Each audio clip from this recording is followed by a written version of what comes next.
شروع اللہ کے نام سے جو بڑا مہربان اور نہایت رحم والا ہے۔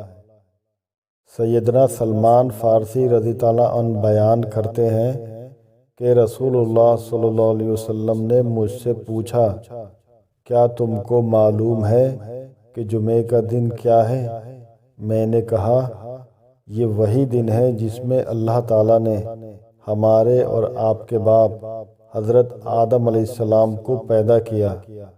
آپ صلی اللہ علیہ وسلم نے فرمایا، مگر میں جانتا ہوں، وہ بھی سن لو، کہ جو شخص اس دن اچھی طرح غسل کر کے نماز جمعہ کے لیے مسجد میں آئے، پھر نماز ختم ہونے تک خاموش رہے، تو اس کا یہ عمل اس کے لیے اگلے جمعے کے گناہوں کا کفارہ بن جاتا ہے، بشرطے کہ وہ کبیرہ گناہوں سے بچے۔